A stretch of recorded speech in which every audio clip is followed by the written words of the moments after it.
연세대 교수님이신 정재현 교수님께서 한 강의에서 우리가 하나님을 믿는다 하면서도 하나님에 대해서 세 가지로 정리해서 말씀을 하셨습니다. 첫 번째는 있는 그대로의 하나님입니다. 있는 그대로 성경 속에 계시되어 있고 성경 속에 나타나 있는 하나님, 있는 그대로의 그 모습 그대로의 하나님, 이런 하나님을 신앙하는 것이 우리의 신앙생활의 목표여야 할 것입니다. 이런 하나님을 알아가는 과정이 우리가 예수 그리스도로 믿고 나의 구주로 영접하여 신앙생활을 시작하면 하였지만, 신앙생활의 과정 가운데 이런 있는 그대로의 하나님을 더 말씀 속에 말씀을 알아가고 더 깊어지고 이런 하나님과의 관계를 맺는 것이 우리 신앙생활이라 할 수 있습니다. 두 번째로는 내가 믿고 있는 하나님입니다. 누구나 저는 믿음이 부족해요, 저는 잘 몰라요, 모르는 게 너무 많아요, 이렇게 말하지만 여러분 누구나 다 하나님 부르지 않습니까? 하나님을 아버지라고. 각자마다 다 자기의 마음속에 품고 있는 내가 믿는 하나님의 모습이 있다라는 것이죠. 우리의 이 믿고 있는 하나님이 실제 있는 그대로의 하나님과 일치한다면 더없이 좋을 것입니다. 그러나 우리에게는 여러 가지 이유 때문에 하나님을 있는 그대로 믿지를 못하고 내가 현재 믿고 있는 하나님이 있는 그대로의 하나님까지의 그 인식의 격차 속에서 몸부림치는 경우들이 많습니다. 특별히 어렸을 때 아버지와의 관계가 좋지 않았던 분들, 아버지로부터 특별한 사랑과 보호, 돌봄 이런 것을 제대로 받지 못했던 분들의 경우에는 신앙생활을 하면서 아버지 하나님, 하나님 아버지 이것을 고백하기를 되게 꺼려합니다. 그래서 신앙 믿음이 더 성숙하게 자라지 못하는 것을 볼 때도 있습니다. 우리가 사도신경에서 나는 전능하신 아버지 하나님, 천지의 창조주를 믿습니다, 이렇게 고백할 때마다 내 자신의 육신의 아버지와의 좋지 않은 기억들, 그런 경험들이 하나님을 온전히 믿는데 장애가 된다라는 것이죠. 여러분, 그래도 여기까지는 낫습니다. 하나님을 믿어보려고 하는 것이니까요. 가능하면 잘 믿어보려고 하는 것이니까요. 그런데 세 번째가 있습니다. 내가 믿고 싶은 대로 믿고 있는 하나님. 더 하나님을 알아보려고, 더 깊어지려고 하나님과 그 간격을 줄여보려고 하지 않고 내가 믿고 싶은 대로 하나님을 그냥 믿고 살아가는 거지요. 성경과 동떨어져서 하나님을 상상하고 하나님을 믿는 것이죠. 구약 출애굽기에 모세가 시내산을 올라갔습니다. 시내산에 올라가서 하나님으로부터 계명과 율법을 받으러 갔습니다. 그런데 모세가 빨리 내려오지 않습니다. 기다리던 이스라엘 백성들이 금을 모아서 녹이고 금송아지를 만듭니다. 그리고 그 금송아지를 보고 뭐라고 했냐면 우리를 애굽 땅에서 인도해낸 하나님이다 라고 했습니다. 그들은 그렇게 믿고 싶었던 거죠. 하나님은 이렇게 금송아지, 금으로 만든 번쩍번쩍하는 화려하고 대단한 모습, 어느 한 사람이 가진 금덩어리 정도가 아니라 모두가 합력해서 만들어내서 어느 한 사람도 감히 소유하기에 엄청난 많은 양의 금이 녹아져 있는 화려한 하나님, 그 정도는 되어야지 이제 애굽 땅에서 나온 우리들이 믿을 만한 그런 존재 아니겠는가, 이런 생각이 바탕에 있었을 것입니다. 여러분, 내가 믿고 싶은 대로 믿는 하나님은 최악입니다. 그건 진짜 하나님이 아닙니다. 가짜 하나님일 가능성도 굉장히 높습니다. 여러분, 우리는 하나님을 제대로 알아야 합니다. 하나님을 제대로 아는 방법은 성경에 나타나고 하나님께서 직접 나는 이런 하나님이다 라고 계시해 주신, 가르쳐 주신 말씀을 통해 하나님이 이런 분이시구나 하고 새겨 보아야 합니다. 그래서 우리는 하나님을 다시 돌아봐야 합니다. 그리고 알아봐야 됩니다. 바라봐야 됩니다. 여러분, 오늘 말씀의 제목은 하나님을 돌아봄, 알아봄, 그리고 바라봄. 다 공통적으로 뭐가 들어가 있죠? 봄. 이 세 가지 봄을 봄을 정리를 하면 다시 봄. 우리 옆에 분들과 인사하겠습니다. 다시 봄이 왔습니다. 우리의 심령과 우리의 상황에도 하나님께서 우리 가운데 빛을 비춰주시고 그 얼굴을 들어 우리를 향하심으로 우리의 여러 상황 속에서도 생명이 약동하는 다시 봄이 오기를 간절히 소망합니다. 차를 타고 광주 천변을 이렇게 지나가면서 보니까 광주 천변에 심겨진 버드나무 가지에 연두빛 새순이 돋아나는 것을 볼 수 있었습니다. 제가 혼잣말 비슷하게 그러나 같이 신방을 가는 옆에 교육자에게 이렇게 얘기를 했습니다. 참, 생명은 대단해. 생명을 이기는 건 아무것도 없어. 그렇게 얘기를 했습니다. 그렇습니다, 여러분. 이 봄의 기운을 이길 수 있는 것은 아무것도 없습니다. 그 생명의 기운, 그것이 다시 버드나무 가지에 연두빛 새순을 돋아나게 하고 새 잎을 나게 할 것이며, 그렇게 우리에게 봄이 왔습니다. 여러분, 생명을 이기는 것은 아무것도 없습니다. 생명의 근원 되시는 하나님의 섭리와 역사를 이길 수 있는 것도 아무것도 없습니다. 비록 코로나19의 위기가 우리를 계속해서 혹독한 추위, 암담한 어둠 속에 우리를 가둬두는 것 같지만 하나님의 생명의 역사를 이길 수 있는 것은 아무것도 없을 것입니다. 그리하여 우리는 다시 하나님을 바라봅니다. 다시 봄을 만끽하기 위해서라도 하나님의 영혼의 봄, 심령의 봄, 신앙의 봄, 우리의 마음속에 봄을 막고 또 찾기 위해서라도 하나님을 다시 한번 우리가 되새기는 이 시간을 가졌으면 합니다. 하나님은 모세를 하나님은 부르셨습니다. 모세를 부르실 때 모세가 미디안 광야 40년 생활을 지내며 나는 아무것도 아니라고 여기는 그때 가시떨기 나무 가운데 불타는 가운데 임재하셔서 그에게 말씀하십니다. 너는 가서 이스라엘 백성을 이끌어내라. 바로에게 다시 가라. 모세가 말합니다. 누가 나를 그들에게 보내었다고 말하리이까? 출애굽기 3장 13절 말씀입니다. 모세가 하나님께 아뢰되 내가 이스라엘 자손에게 가서 이르기를 너희의 조상의 하나님이 나를 너희에게 보내셨다 하면 그들이 내게 묻기를 그의 이름이 무엇이냐 하리니 내가 무엇이라고 그들에게 말하리이까? 하나님께서 말씀하십니다. 14절 말씀이에요.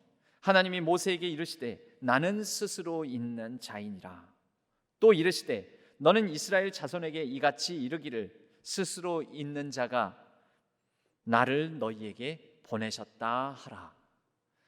여러분, 스스로 있는 자, 이것을 이스라엘 사람들은 감히 부르지도 못하고 하나님의 이 이름을 일컫지를 못하여 하나님의 거룩한 성호다 하고 말하지도 못하고 자음으로만 새겨서 그렇게 하다가 나중에는 이 하나님의 이름을 부르는 것을 잊어먹어 버렸습니다. 유추하기는 이 자음, 히브리어 자음으로 이루어진 스스로 있는 자라는 뜻을 가진 하나님의 이름이 여호와 또는 야훼라고 발음할 수 있을 것이다. 그래서 여러분, 우리가 하나님 아버지의 이름을 여호와 야훼라고 하는 것입니다. 오늘 호세아에서도 우리가 여호와께로 돌아가자, 그리고 여호와를 알자, 힘써 여호와를 알자라고 말합니다. 바로 그 이름, 스스로 있는 자. 여러분, 이 땅의 모든 만물들, 꽃도 식물도 또 심지어 우리 이 존재도 우리를 존재케 하는 이로 말미암습니다. 스스로 존재하는 분은 있습니까? 없으시죠? 그런데 하나님은 무엇으로 말미암아 존재하신 분이 아니라 스스로 존재하시는 분, 그렇기 때문에 이제 스스로 존재하신 그분이 모든 생명의 근원이자 모든 존재의 근원이 되어 주셔서 우리로 생명력을 갖고 살아가게 하십니다. 우리는 스스로 있는 자, 스스로 계신 분, 그분을 더 잘 알아야 하겠습니다. 그래야 우리가 함께 더불어 온전한 봄을 살아내고 온전한 봄을 맞이할 수 있기 때문입니다. 하여 저는 오늘 하나님에 대하여 다시 우리가 새기고 알아보고 살펴보고 다시 바라볼 하나님에 대해서 5가지 정도를 나눠보고자 합니다. 걱정을 많이 했습니다. 5가지를 다 나눌 수 있을까? 1, 2부 때 못하면 다음 주에 이어서 하겠습니다라고 했지만 아무튼간 다 나눴습니다. 오늘 이 5가지를 나눌 텐데요, 5가지는 하나님은 유일무이하신 하나님이시다라는 것입니다. 두 번째로는 일상의 노동을 중시하시는 분, 셋째로는 재물보다 우리의 삶, 일상의 삶을 더 중요하게 보시는 분, 네 번째로는 이 땅의 밑바닥 인생들, 연약한 자들과 자신을 동일시하시는 분, 마지막으로는 하나님은 친히 자신을 우리의 남편이라고 일컫는 분이시다. 이렇게 5가지를 나누겠습니다. 이 5가지는 구약 성경을 바탕으로 자신을 계시하신 하나님에 대해 나누는 것입니다.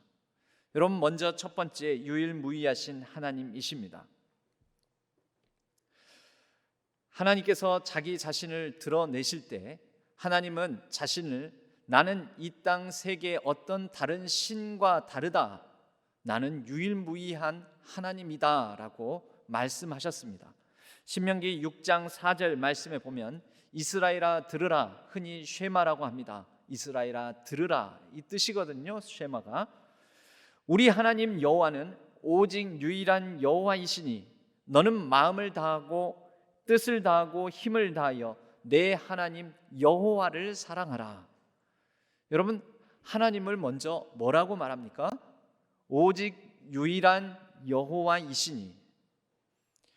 메소포타미아 문명 지역과 이집트 문명 지역은 엄청나게 많은 수의 신들을 섬겼습니다. 오늘날도 마찬가지입니다.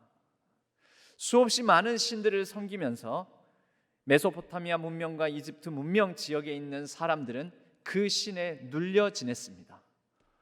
사실은 자신들이 많은 신을 섬기면 섬길수록 좋다라고 얘기했습니다.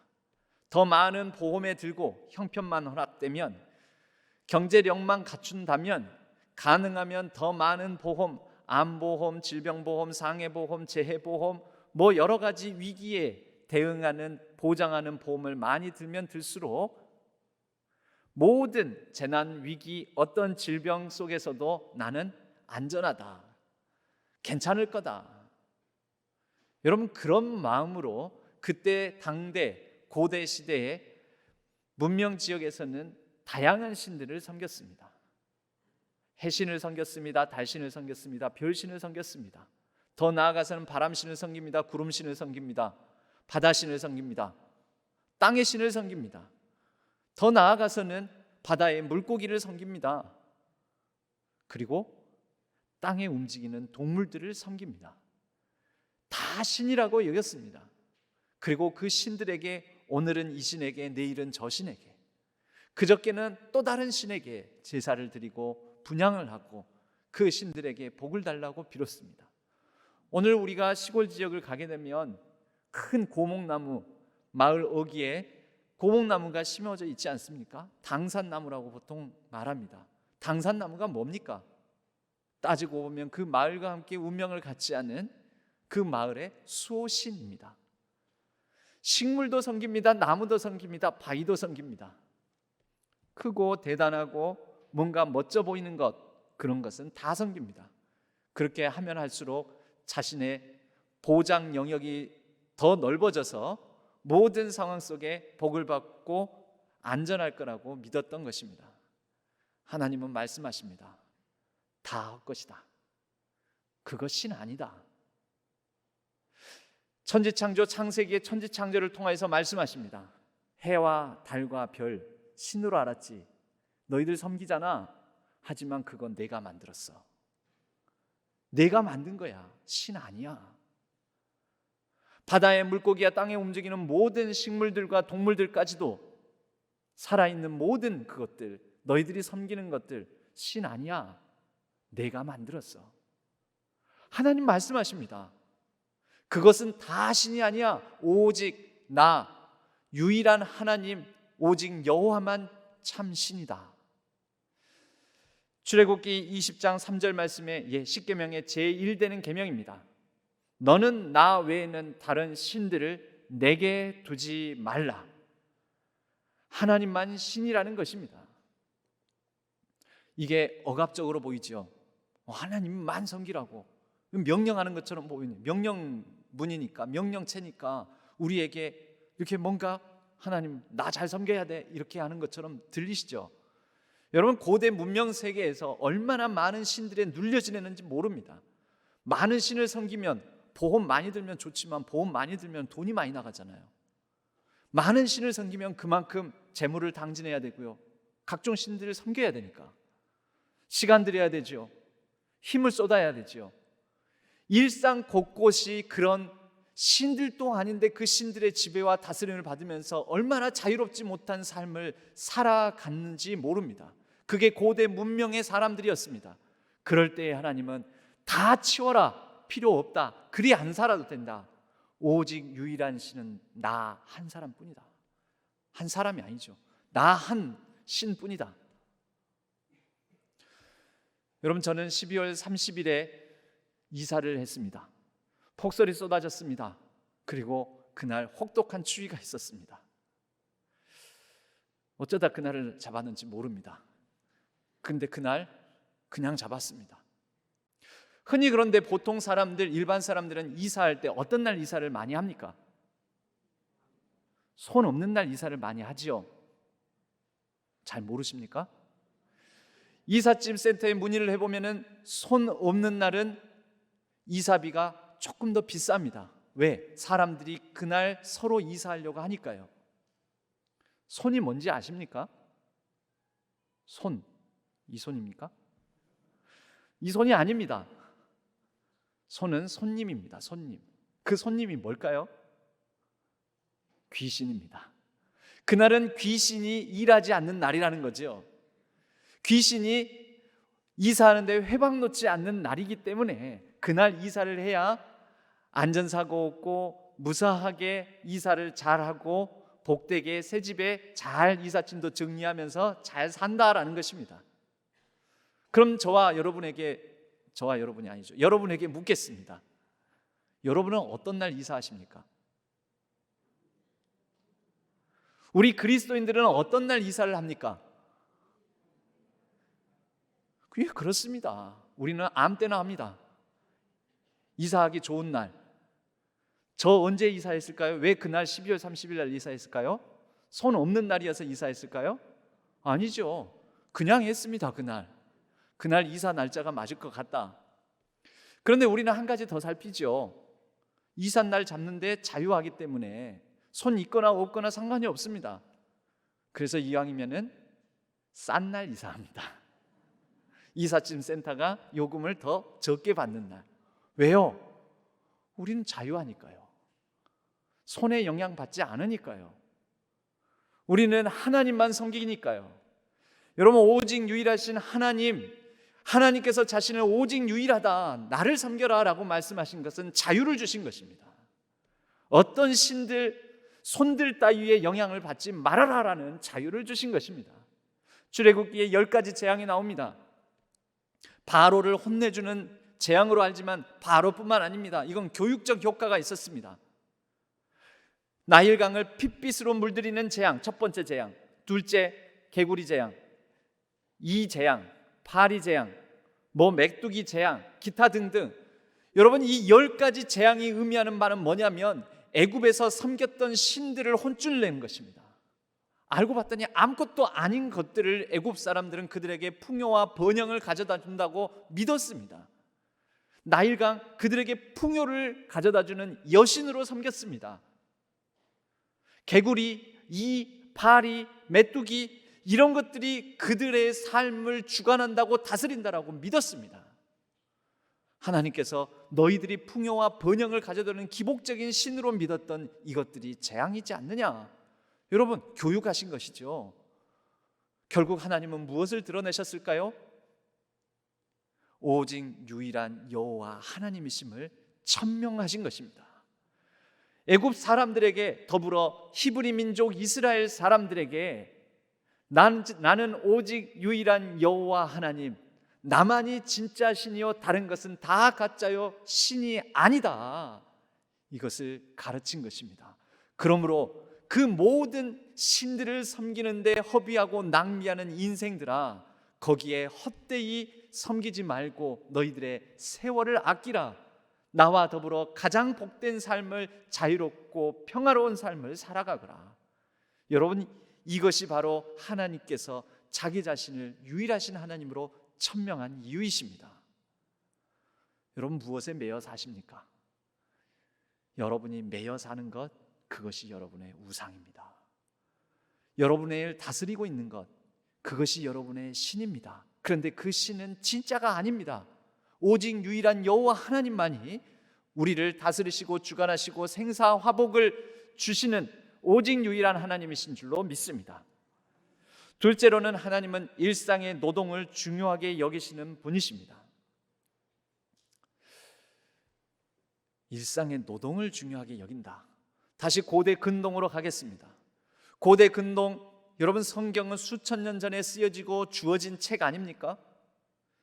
그런데 성경이 쓰여진, 구약 성경이 특별히 쓰여진 그 시기, 그 세대에는요, 신은 일하지 않습니다.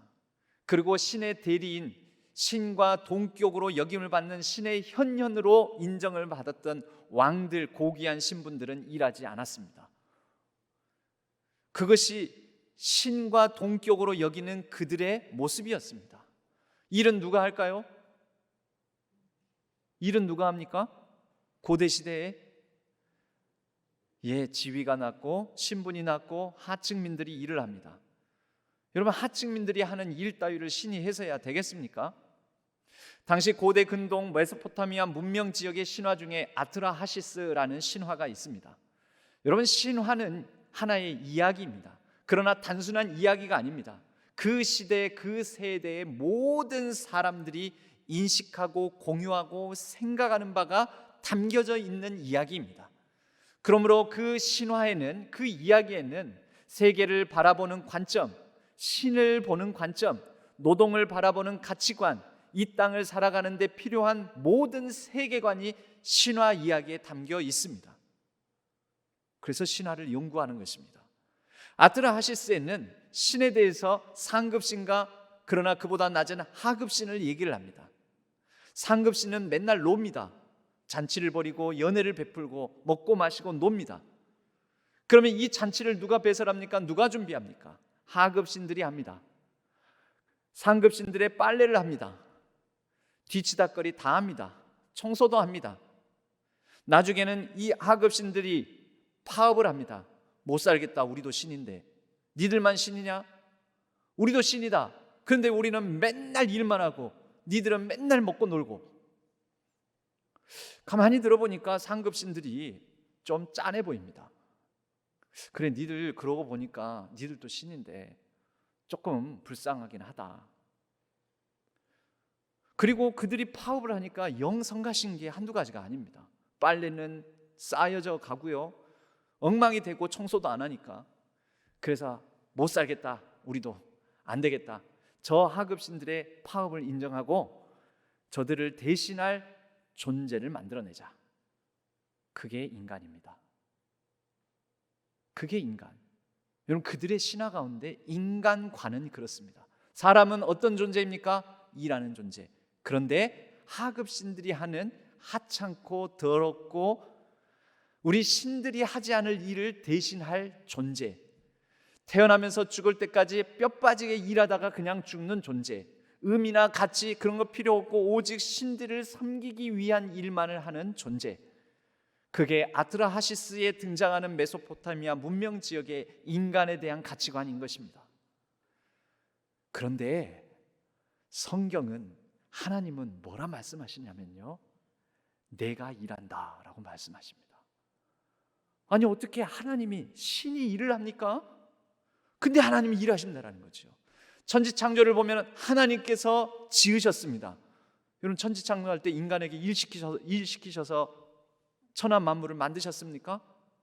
아닙니다. 하나님이 지으셨습니다. 특별히 사람과 동물을 흙으로 직접 빚으셨습니다. 아니, 세상에 오직 유일한 하나님, 만군의 하나님, 천하 만물을 위에 주관하신 하나님, 그 신이 일을 하시다니요. 그리고 에덴 동산을 직접 창설하시고 거기에 인간을, 직접 빚으신 인간을 두십니다. 흔히 말합니다. 그러면 일하는 거, 사람 일하는 거 똑같잖아요, 목사님. 그래서 저에게 일하기 싫어 죽겠습니다, 출근하기 싫어 죽겠습니다 하는 청년들이 예전에 많이 있었습니다. 제가 묻습니다. 야, 일하기 싫어 죽겠는데 빨리 주님의 나라 천국 갔으면 좋겠지. 그런데 내가 질문 하나 하자. 천국에서는 일을 할까 안 할까? 하나님 나라 가면은 일을 하겠니 안 하겠니? 라고 묻습니다. 여러분에게 묻습니다. 여러분, 천국에서는 일을 할까요 안 할까요? 답을 하세요. 답을. 한다든지 안 한다든지. 일을 할까요 안 할까요? 예, 하신다는 분 혹시 1, 2부 듣고 오셨습니까? 1, 2부 듣고 3부에 참석하시는 분들도 많아요. 여러분, 천국의 모형, 모델이라고 볼 수 있는 게 에덴 동산입니다. 에덴 동산, 하나님께서 직접 에덴 동산을 정성스럽게 가꾸시고 꾸미신 다음에 인간을 두시고 에덴 동산에 두시며 창세기 2장 15절에서 이와 같이 말씀하십니다. 여호와 하나님이 그 사람을 이끌어 에덴 동산에 두어 그것을, 여러분 밑줄 쫙 같이 읽겠습니다. 경작하며 지키게 하시고. 여러분, 에덴 동산 천국의 모형 아닙니까? 모형. 우리는 상상의 나래를 펼쳐볼 수 있습니다. 하나님 나라에서도 하나님께서 우리에게 뭔가를 맡기셔서 일을 하겠구나, 할 수도 있겠구나. 노동은 우리가 타락하여 에덴 동산에서 쫓겨날 때 수고하고 땀을 흘려야 된다라는 저주받은 것으로 우리는 여깁니다. 실제 그런 것 같습니다만은, 그러나 원래 하나님은 일하셨던 분이시고 원래의 노동, 일이라는 것은 축복받은 소명이었습니다. 하나님이 일하시니, 아버지가 일하시니 나도 일한다 라고 우리 예수님께서 말씀하셨고, 아버지가 일하시니 나도 일하고 우리 주님께서 일하시니 우리도 일하는 것입니다. 그러므로 여러분, 이제 우리 주 예수 그리스도를 믿음으로 말미암아 회복된 가치관, 회복된 마음, 회복된 구원받은 사람들은, 우리 그리스도인들은 노동을 귀한 것으로 여겨야 합니다. 일하는 것이 저주가 아닙니다. 일은 축복입니다. 천직입니다. 소명입니다. 예전에 그랬다지요. 구한말 이제 선교사님들이 들어왔습니다. 새로운 신문물을 가지고 옵니다. 스포츠 경기도 들여왔습니다. 선교사님들이 땀을 뻘뻘 흘리면서 코트를 쳐놓고 양쪽에서 공을 주거니 받거니 합니다. 테니스입니다. 공을 힘차게 달려가서 공을 받아서 애써 넘깁니다. 근데 한 번으로 끝나지 않고 저쪽에서 또 힘써 수고해서 공을 떠넘기면 다시 또 받아서 다다닥 달려가서 또 넘기고, 양반이 그것을 뒷짐지고 지켜오면서 하면서 그럽니다. 뭐하러 땀을 뻘뻘 흘리십니까? 머슴시키면 되지. 그러더라는 거죠. 왜 힘써 일을 하냐고.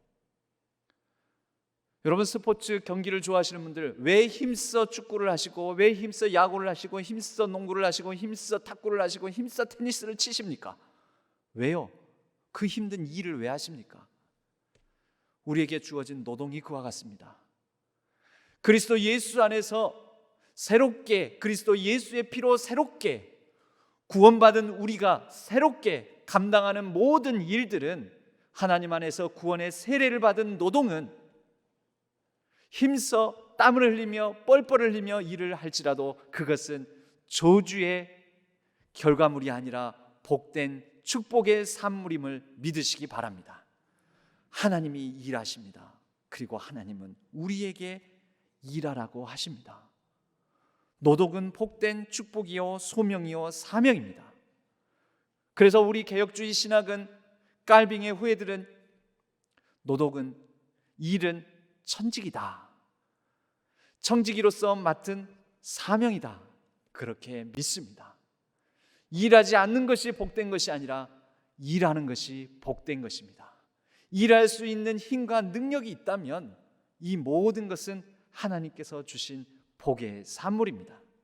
세 번째로, 하나님은 재물보다 헌제자의 삶을 더 중요시 여기십니다.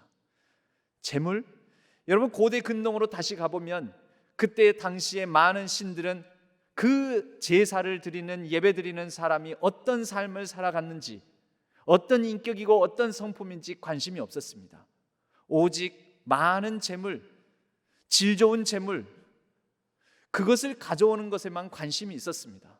그러므로 재물의 양과 질로 가져왔으니 이제 복을 달라고 하는 것이 당시의 신앙이었습니다. 이름하여 기복신앙이라고 합니다. 그런데 하나님은 그런 것에 관심 없으십니다. 그것보다 더 큰 관심이 그 사람의 삶에 관심이 많으셨습니다. 예언자들이 신앙에 혼탁해지며 우상을 숭배하며 이제 나라가 하나님 여호와 오직 유일하신 하나님을 버리고 살아가는 그때 예언자들은 출현하여 외쳤습니다. 아모스서 5장 말씀입니다. 5장 21절에 내가 너희들의 절기들을 미워하여 멸시하며 너희 성회들을 기뻐하지 아니하나니 너희가 내게 번제나 소제를 드릴지라도 내가 받지 아니할 것이요 너희의 살진 희생의 화목제도 내가 돌아보지 아니하리라. 재물, 아무리 좋은 재물, 아무리 대단한 거 가지고 와도 나 관심 없다라는 것입니다. 그 다음 말씀, 아모스서 5장 24절 말씀은 그 유명한 말씀입니다. 오직 정의를 물같이 공의를 마르지 않는 강같이 흐르게 할지어다. 정의와 공의는 곧 삶입니다. 삶 속에서 우리가 어떠한 삶을 살아 어떠한 삶의 열매를 맺었는지, 그것이 하나님의 관심이요 그러한 제사를 받으신다는 것입니다. 우리가 아벨과 가인의 제사 이야기를 잘 알고 있습니다. 아벨의 제물은 하나님께서 기뻐 받으셨고 가인의 제물은 기뻐 받지 않으셨습니다. 왜일까요? 우리는 자꾸 제물에 관심이 있습니다. 우리도 세상 문화의 영향을 받아서 그렇습니다. 일반적인 종교성 가운데서 우리도 그렇게 생각합니다. 그런데 창세기 바로 그 본문 4장 4절 5절 말씀을 보면 그 말씀은 이와 같이 아벨은 자기도 양의 첫 새끼와 그의 기름으로 드렸더니 여호와께서, 같이 읽겠습니다. 아벨과 그의 제물은 받으셨으나, 여러분 보통 우리는 그의 제물의 동그라미를 치고 있지만 거기에 우리의 관심을 두지만 그보다 앞서 더 중요한 아벨의 동그라미를 치고 주의를 집중해야 됩니다.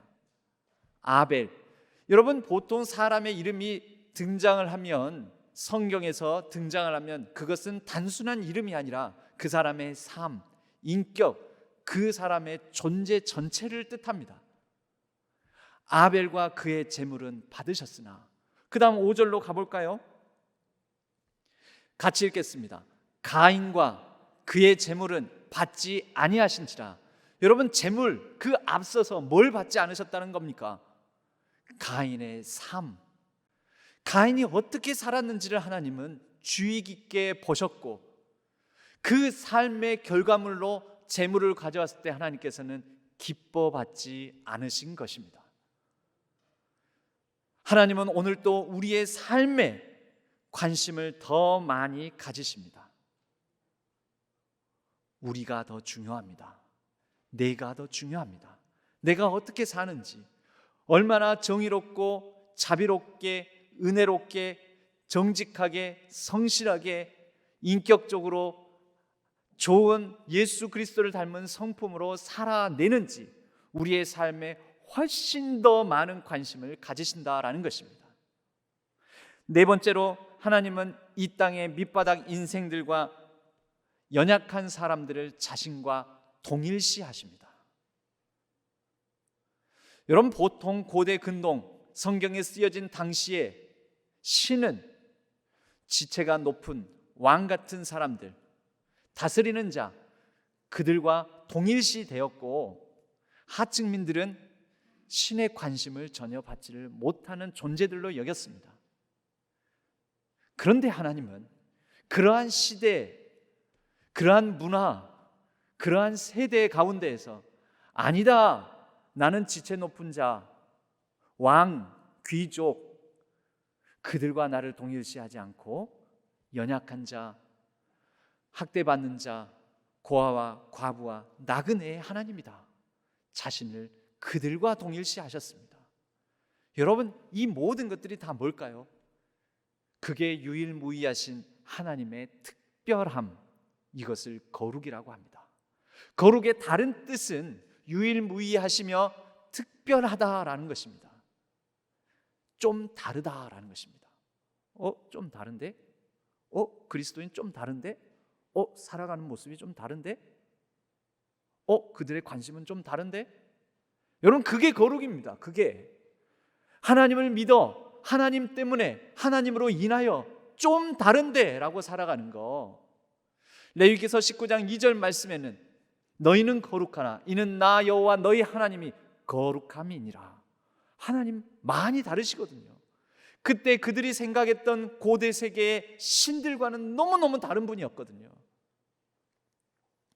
신명기 10장 17절 18절 말씀을 봅니다.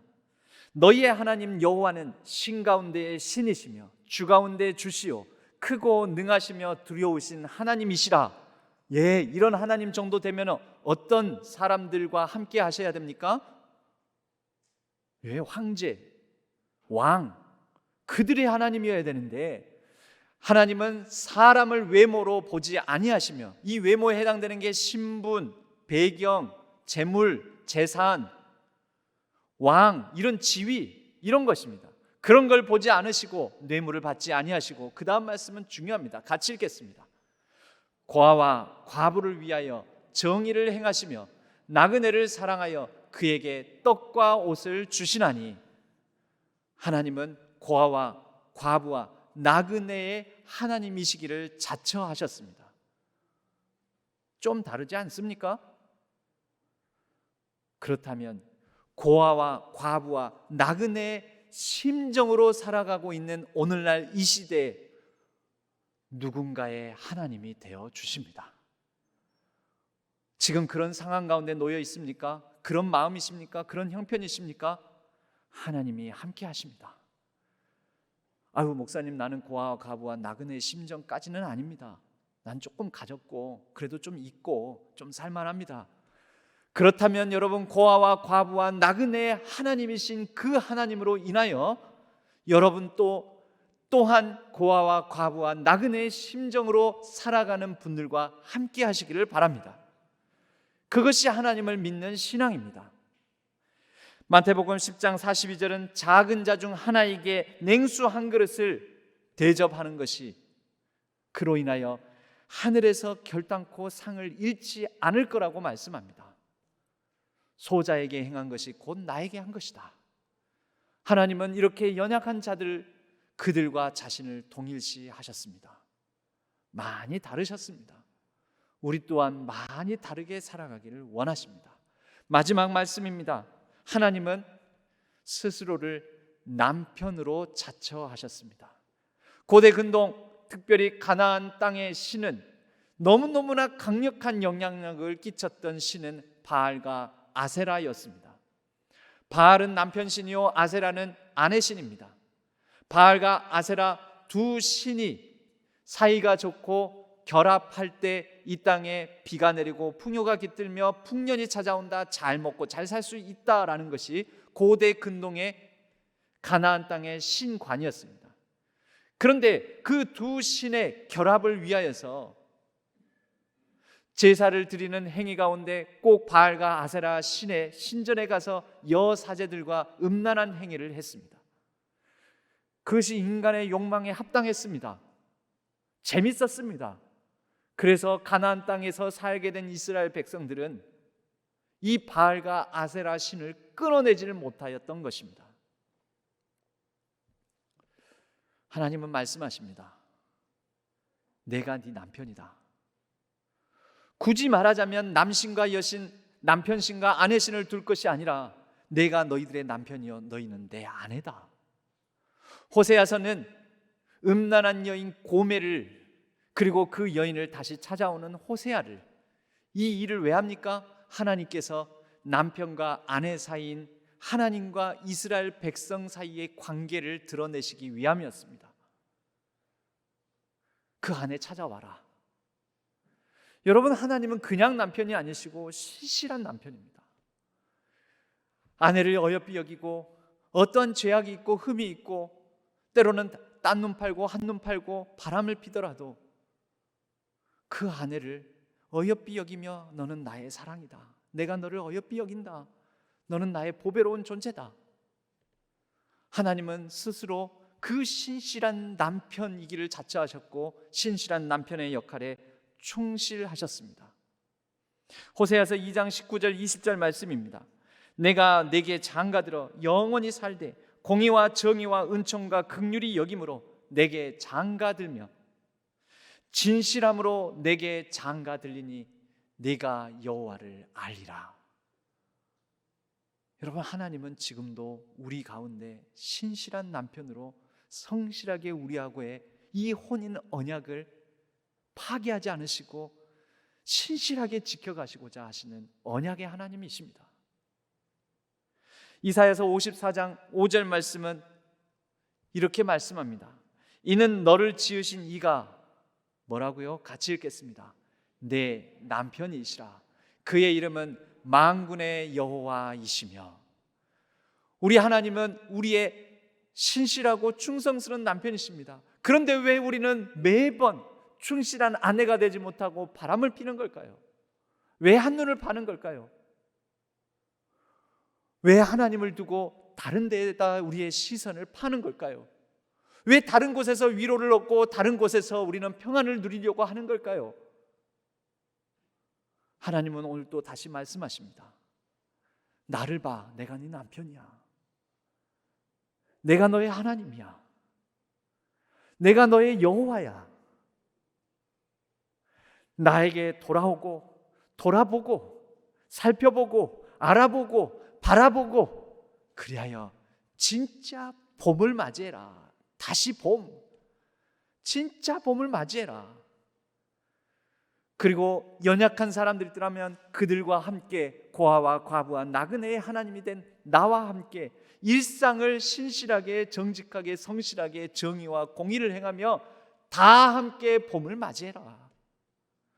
하나님의 뜻입니다. 우리는 그런 하나님을 믿습니다.